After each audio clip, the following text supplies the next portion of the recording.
guys, I'm going to show you exactly how to use this program called Vector. So what you'll need to type in the top browser is Vector without the last vowel. So it's vectr.com. Now, at any moment during this video, if you need to pause the video because I might go too quick, that is perfectly fine. You do not have to keep up with me. So, when you come to vectr.com, you have this awesome screen here. And see, we can use this program online, so you don't have to download anything to your computer. You can also create a login, which will save everything that you make to your login, which is awesome. It's just like Google Docs. So if you go off of it and come back, your artwork will still be there. So, but for today, right now, I'm just going to click Use Online, okay?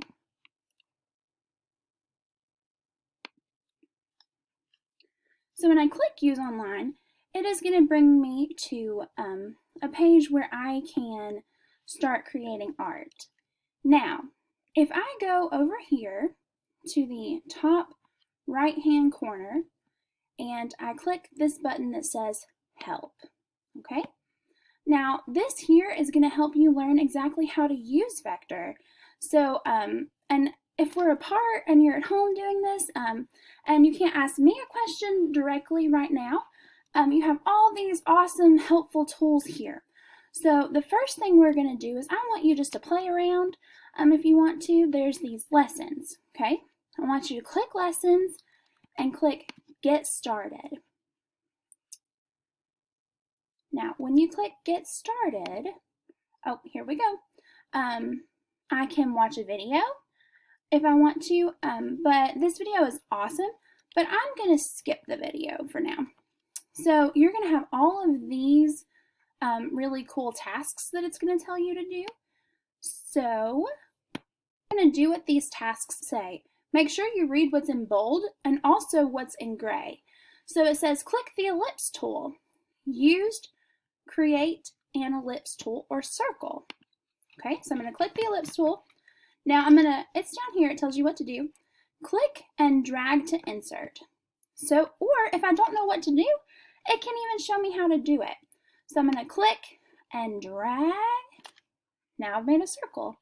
So once you have a task done, it'll show you a check mark. So click the pen tool, use to draw. Begin drawing your path. Click once to insert each point.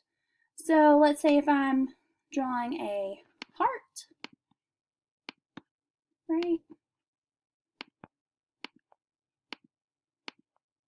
Just do it just like this. Okay, it's a little wonky, but I'm still learning, right? So, and if you'll just keep doing what all this says, and then at the end you can create maybe a dot, or for a dot day or something like that, and it'll show you how to save it. If you save that document and email it to me, I would greatly appreciate it. Have a great day, guys.